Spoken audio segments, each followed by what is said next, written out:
and legacy media. Legacy media, drugs, terrorism, child exploitation, immigration, and gender bias, censorship for censorship. In a right-wing dog whistle-fueled address to the world, yesterday Mark Zuckerberg announced that all Meta platforms would be phasing out fact-checkers in favor of a community notes feature similar to the one keeping X a bastion of free speech for all, and definitely not a growing dumpster fire that only the underbelly of society cares to participate in anymore. Oh, and also they're moving to Texas to avoid the appearance of bias, obviously. But what's being touted by Meta as a move to protect the voice of the people, and what's being ripped apart by the media as Zuck just getting in line to kiss the ring, is nothing more or less than a business decision. Full stop. Zuckerberg and the higher-ups making these decisions at Meta don't care about free speech or people's rights or preserving democracy or any of the myriad other ideologies they have promoted over the years. They care about the bottom line and preserving their wealth, period. And they will say or do whatever it takes to ensure the well-being of that bottom line alone. Today, we're going to break down why all these tech billionaires are so quick to bend the knee for Trump, what this move means going forward for free speech, and what the heck we can do about it. Let's get into it. Have you ever tried doing a Google search of your name? I did a search of my name and found some of my personal contact information online, and I don't love that for me. The internet can create a real danger to your personal safety in a lot of ways, not least of which being the ability for anyone anywhere to find your information, either to locate you or to steal your identity, and that's spooky. Data brokers sell your information to scammers, spammers, and anyone else who may want to target you. Your full name, email, home address, health records, your relatives, it's all out there. And that's why I've been using Ora, the sponsor of today's video. Ora shows me which data brokers are selling my information and automatically submits opt-out requests for me. Cleaning up my information not only helps reduce the amount of spam I get, but it protects me from hackers who could use this information to help them access my social media accounts, bank accounts, or other sensitive information. To protect your data in case of a breach, it's recommended to use strong passwords, monitor account activity, and consider credit freezes or fraud alerts from credit bureaus. And Ora does all of this for me. Ora also offers services like antivirus protection, VPN with safe browsing, 3-bureau credit monitoring, spam call protection, spam and junk mail removal, and more. And best of all, I don't have to download several different apps just to keep my information secure. Ora is always on, always doing the hard work of keeping me safe. If protecting yourself from data breaches is something you're interested in, you can go to aura.com/Leeja to start your 2-week free trial, also linked below in the description. Thanks, Ora. Okay, so first, here's what's been happening. Yesterday, Zuckerberg released this statement called "More Speech and Fewer Mistakes," which about sums up what he said. They won't be moderating content. Instead, they'll have the community add notes, at which point they may remove something if it's highly illegal or they have a high level of confidence that it violates guidelines. They're allowing more types of speech on their platform, specifically around immigration and gender, if that gives you any idea of the type of speech that they're concerned with setting free. And they are clearly prioritizing allowing all speech, including harmful speech, over the potential for accidentally censoring things that shouldn't be censored. Mark also lamented how hard on Meta the Biden administration has been and looks forward to working with Trump to increase free speech in the US and fight against international governments like those commies in Europe or China, where censorship reigns supreme. Even just taken by itself, the address, which you can watch in its entirety, it's like 5 minutes and linked in my sources in the description, it feels like a propaganda-laden, dog whistle-filled attempt to appease not only Trump, but his allies and his base of supporters, many of whom are likely the same people who keep Facebook alive by sharing AI-generated images of Jesus.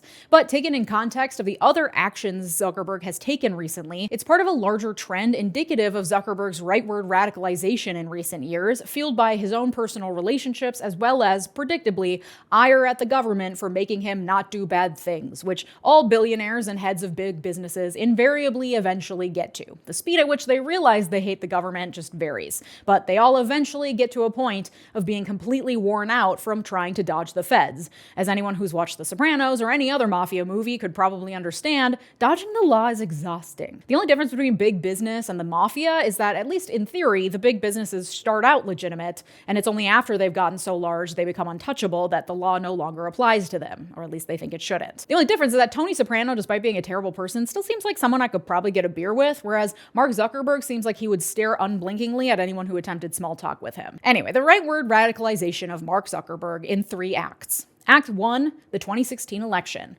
According to reporting from the New York Times, the Zuck didn't take too kindly to coming under heightened government scrutiny after it was revealed that Facebook was used by foreign governments to influence the election, and the whole Cambridge Analytica scandal wherein people's data was used without their consent to try to influence their votes. According to the New York Times, after enormous public pressure, quote, the company spent the next 8 years investing billions of dollars, thousands of people, and devoting enormous technological resources to fixing content moderation issues. But then, no one gave Mark the accolades he felt he deserved for doing all the hard, thankless work of trying to make sure the company he created didn't single-handedly upend US democracy. Notably, he found that the investment was creating diminishing returns, because again, it's always about the bottom line. And ego, but mostly the bottom line. Act 2, making new friends. As someone who clearly probably struggles to make connections with humanoids, Mark Zuckerberg was easily pulled rightwards when he found people that would tolerate him in the wonderful world of MMA, a testosterone-fueled, often misogynistic and right-leaning environment where, according to the New York Times, the Zuck formed a close connection with Dana White, the head of the Ultimate Fighting Championship, friend of Donald Trump, and now a newly named future member of the board of Meta. Zuck and White are so close that back in 2023, when Elon Musk publicly challenged Zuckerberg to a cage match on Twitter, Zuck texted Dana White directly and asked him if Elon was serious about wanting to fight him. White then acted as a liaison between the two billionaires in an attempt to actually organize a literal cage match, which, this is why men shouldn't be allowed to run things. What a stupid, ego-driven load of baloney. Zuckerberg's affiliation with White and the world of ultimate fighting have continued to the point that Zuck was like, get this man on the board of directors. Act 3, COVID. In a letter to Congress last year, the Zuck made clear that he was annoyed about the Biden administration putting pressure on him to regulate COVID-related misinformation on his platforms, saying that he should have pushed back more against the administration's requests. COVID also saw a major boom in Zuck's fortune and the growth of the company, followed by massive tech layoffs that I'm sure made the idea of cutting back on moderation more appealing. The less they moderate, the less money they have to spend on the moderation. Indeed, in 2022, they began paring back moderation across the platforms, according to the New York Times. And it wasn't just COVID that had the government breathing down Zuckerberg's neck. There was also the time in 2019 when Facebook was sued by the Department of Housing and Urban Development for allowing racially discriminatory housing ads to run on its platform in clear and blatant violation of the Fair Housing Act. Then there was the tax evasion lawsuit. Oh, and also the FTC filed a major lawsuit in 2020 against Meta for unfair trade practices, also known as anti-competitive monopolistic behavior. The lawsuit, headed by the chair of the FTC and channel favorite 𝗫𝗏, is seeking to force Meta to sell some of its subsidiaries. That lawsuit is still ongoing and likely another motivator behind Zuck's quick move to bend the knee to Trump. Trump has announced he will be replacing 𝗫𝗏 with current FTC Commissioner Andrew Ferguson, which likely means that the commission will operate with a lighter touch when it comes to antitrust enforcement, according to reporting from Time. More lenient FTC leadership, along with a sympathetic president in the White House, could mean that antitrust lawsuit against Meta goes away entirely, or at the very least ends in barely a slap on the wrist, if that. And I've never seen the books over at Meta, but I can venture a guess that even if advertisers run in the opposite direction of Meta, the same way they have with X, once it too becomes a swirling cesspool of right-wing bigotry, it is still better for Meta's bottom line for it to be allowed to continue monopolizing any and all competition. That and the cost savings of no longer having to moderate anything, combined with the Zuck's personal right turn and hatred of government regulations meddling in his business and forcing him not to do illegal things, is likely enough to push him ever rightwards and more willing to do what it takes to win favor with Trump. And it seems to be working. Zuck was invited to dine at Mar-a-Lago recently. Meta gave $1 million to Trump's inauguration fund. Fun fact, inauguration funds are fun ways to get around campaign finance laws. He also promoted Joel Kaplan to the most senior policy role at Meta. Kaplan has deep ties to the Republican Party and recently appeared on Fox and Friends to support the new Meta policy, with Trump responding that he found Kaplan's appearance very impressive and that Meta had come a long way. According to reporting from Semaphore, Joel Kaplan is a longtime Republican who once served as White House Deputy Chief of Staff under George W. Bush and has strongly criticized Meta's censoring, complaining internally that it disproportionately discriminates against right-leaning voices. Kaplan replaced the former head of of policy and lobbying at Meta, Nick Clegg, who, prior to working for Meta, used to run the UK's Liberal Democrats Party. Switching from that guy to a guy with deep Republican ties 2 weeks before Trump's inauguration was clearly no accident, and part of a larger scheme to appease Trump, a man who once threatened to jail Mark Zuckerberg for his censorship activities. And this latest move by Meta and its overall strategy to appease the incoming administration is also part of a larger picture wherein tech companies and their interactions with the government have come under intense scrutiny both from the left and the right. Ongoing discussions rage over how much responsibility tech firms have over the content placed by others on their platforms, over how much access the DOJ and police should have to the data social media platforms hold, and of course, over censorship. Hell, J.D. Vance praised Lina Khan for her work to dismantle big tech, long accused of excessive censorship against the right.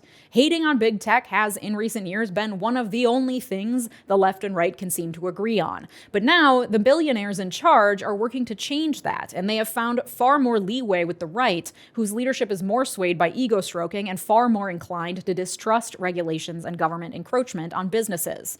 The missing piece of the puzzle is letting the right say whatever they want. Once that's allowed, they can get back to hating government regulations together in harmony. This is also why Jeff Bezos has been quick to kiss the ring as well.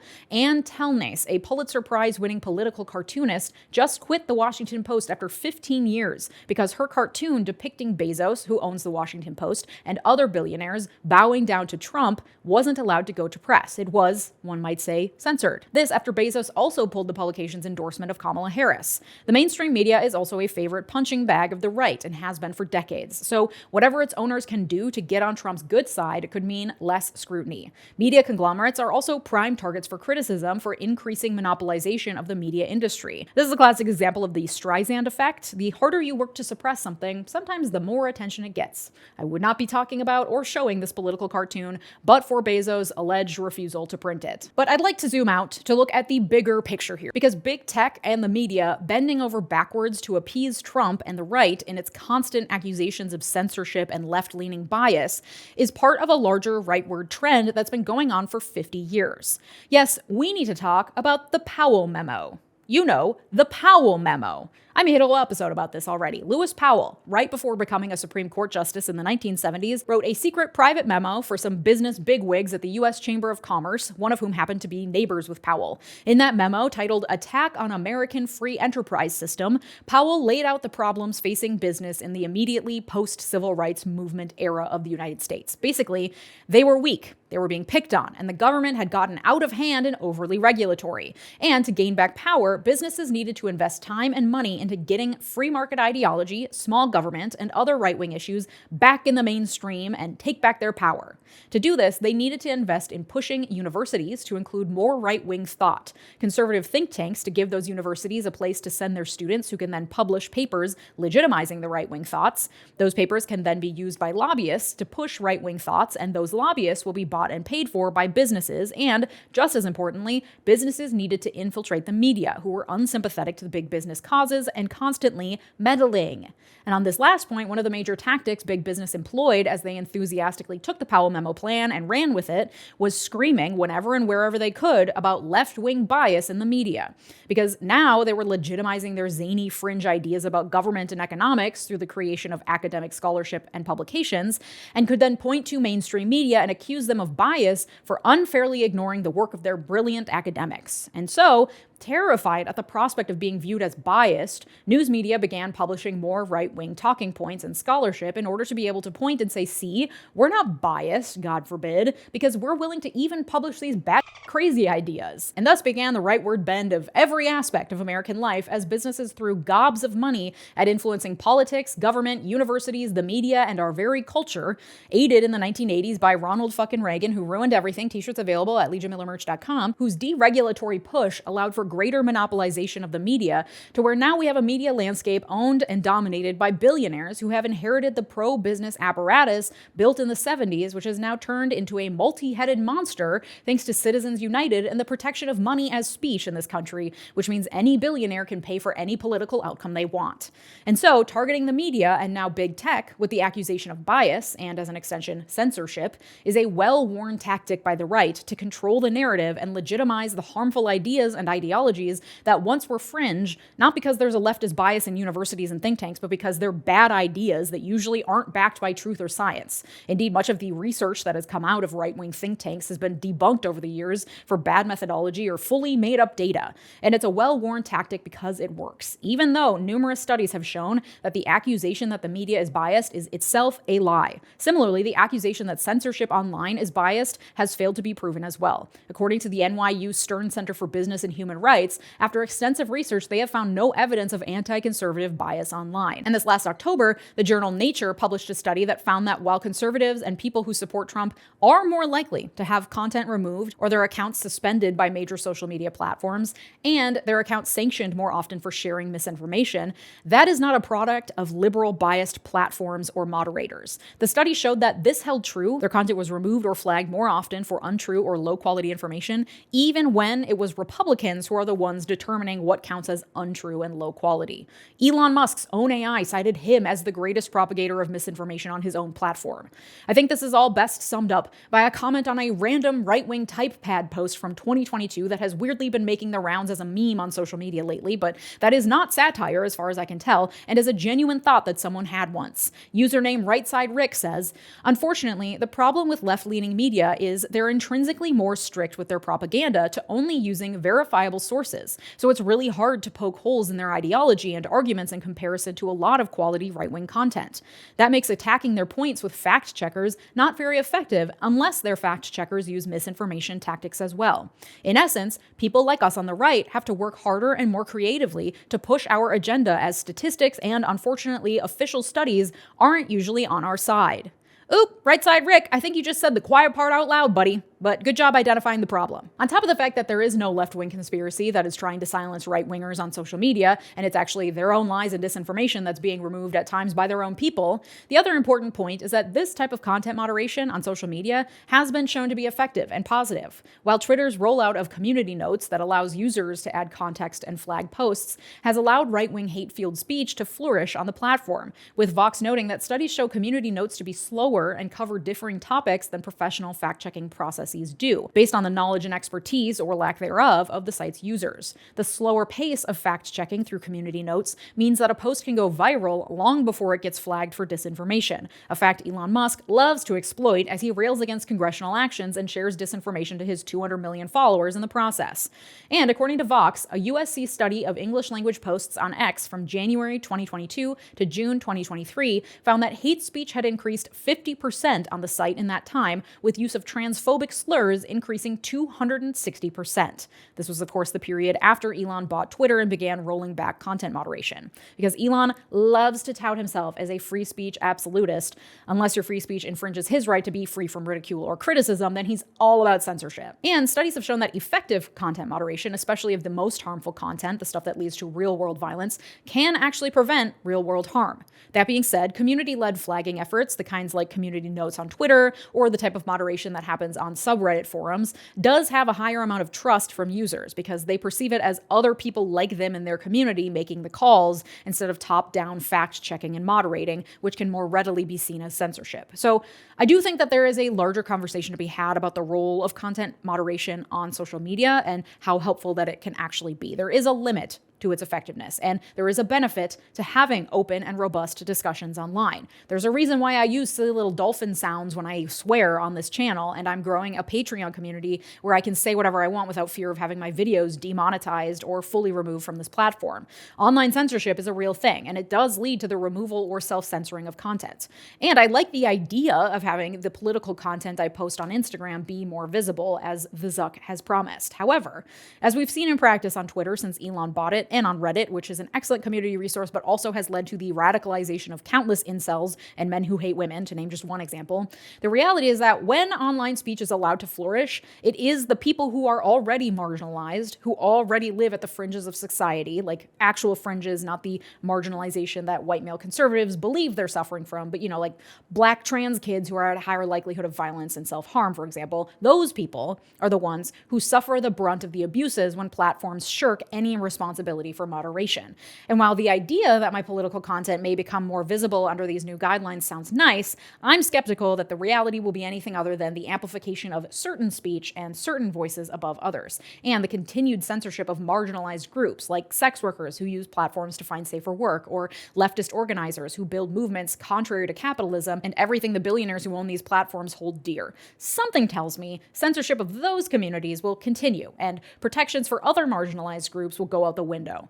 Because the reality is that the internet is still an incredibly new and novel thing, especially in the legal world. We do not know how to regulate it, and discussions over free speech on the internet and how to regulate that speech are truly in their infancy, both in society but also in legislation and in courts, trying to fit the internet into already established legal principles. It doesn't often fit cleanly, and we're still trying to figure out what that means. One gaping, giant-wide gap in our understanding of the internet and its effects in the real world is our ability, or lack thereof, to connect online hate speech with real-world violence. Laws barring speech that imminently incites violence were written before anyone anywhere could write anything, and it could be instantly seen by the literal entire world. The type of online speech that incites real-world violence and chaos is different than the type we think of in the real world, like yelling fire in a crowded theater, for example. Until the law has caught up with technology enough for us to be able to protect marginalized communities from the very real violence that online speech causes, the only protection available to them and to us is through content moderation, for better or for worse. So while conversations will continue over what type of content moderation is best, I don't think there's one clear answer, because it is overall an imperfect answer to the lack of effective legal protections and guardrails around online speech. Until that happens, no matter the moderation level, it is the most marginalized among us who will continue to bear the brunt of the consequences of hate speech online. Okay, so with all that information, what can we do about this? Not much, tangibly, when it comes to what the Zuck can and cannot do at this point, especially with a favorable Trump in the White House. I think, however, the rightward turn of the media and now social media platforms is a good cautionary tale. Much of this has happened because of accusations from the right of leftist bias in media and on social media, despite, like I said, nothing to prove that the bias actually exists. Our collective terror on the left, but also in media generally, of the dreaded biased label is, I think, misplaced. As I've preached often, I don't think humans are capable of being unbiased. And I think anyone trying to tell you that they are unbiased is full of shit. See, for example, all the openly conservative Supreme Court justices who speak at Heritage Foundation dinners and then turn around and say shame on you for claiming that they're biased. They retain more power by making us believe they're capable of being impartial arbiters of the law, despite extensive evidence that Supreme Court justices and the opinions they write are heavily influenced by politics and social norms throughout history. Aiming for or seeking out unbiased sources of the ultimate truth is a fool's errand, and giving anyone or any entity the coveted title of unbiased is giving them the power to state what the truth is and is not, and isn't necessarily the true determination of who and what can be trusted. Maybe the media and social media and consumers of all the above should be less concerned about appearing unbiased and more concerned about owning up to their biases. I want every news publication to have a website heading that includes the names of the people who own the business and their affiliations. I want to know the stories that get pitched and they decide not to cover and why. I want to know the political affiliations of the writers and the editors. Disclose all of it. I don't want unbiased labels. I want transparency.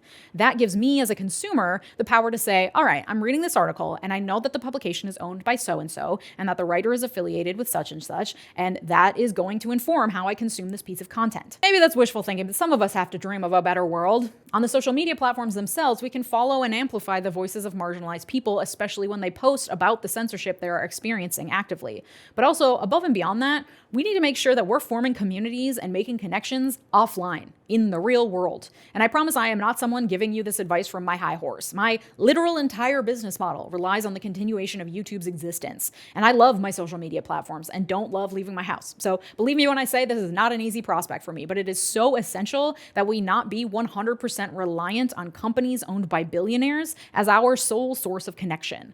Join an organization in your area that meets physically in person, whether that's a political organization, organization or an arts collective or a book club, or start your own with the community you already have. And support the creators you love outside of their social media presence. Buy their art, buy their books, subscribe to their Substack or email newsletters, go to their concerts, buy their albums, and join their Patreons. And you can join me over on my Patreon, where I just launched the Why America Co-Learning Lab, a learning community having discussions and making connections along with a monthly syllabus curated by me. All year, we'll be covering topics under the umbrella theme of Eat the Rich, Building Solidarity in the New Gilded Age. This month's topic is all about learning from history to fight for the future. We're looking at and discussing past movements to see where we can learn from history, because it does have a tendency to repeat itself. This is all hosted over on Patreon, which is linked down below. If you're interested, please join us, patreon.com/LeejaMiller. I'll also be hosting a special Inauguration Eve seance live stream, free and open to the public, on January 19th. Sign up is in the description to get more details. Thank you to my multi-platinum patrons, Art, David, RHT, Latranger Lucas, Joshua Cole, Thomas Johnson, and Tay.